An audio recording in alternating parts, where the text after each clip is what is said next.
Donald Trump यांच्या tariff धोरणामुळे भारतीय शेअर बाजारात हाहाकार. निफ्टी 1000 तर सेन्सेक्स 3000 अंकांनी घसरला.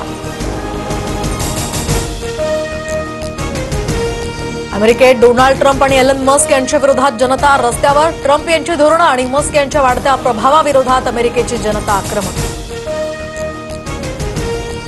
खार पोलीस ठाण्यातील एफआयआर रद्द करण्यासाठी कुणाल कामरा हायकोर्टात. मद्रास हायकोर्टानं कामराला अटकेपासून दिला होता दिलासा. तो दिलासा आज संपणार.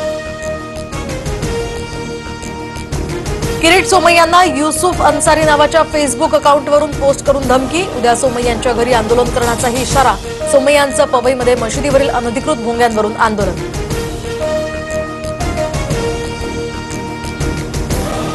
तर मी धमक्यांना घाबरत नाही. मुंबईमध्ये अंदाजे 4000 अनधिकृत भोंगे. याविरोधात आम्ही मोहीम छेडणार. किरीट सोमय्यांची प्रतिक्रिया. मंगेशकर रुग्णालयामध्ये राज्य सरकारची समिती आज प्राथमिक अहवाल सादर करणार. महिला आयोगाच्या अध्यक्षा रुपाली चाकणकरांसमोर अहवाल सादर होणार. मंगेशकर रुग्णालयानं कोणतीही अनामत रक्कम मागितली नव्हती. ईश्वरी भिसे मृत्यू प्रकरणात भाजप खासदार मेधा कुलकर्णींचा दावा. तर भाजप महिला आघाडीनं रुग्णालयात केलेल्या तोडफोडी विरोधात सुद्धा पक्षाला पत्र.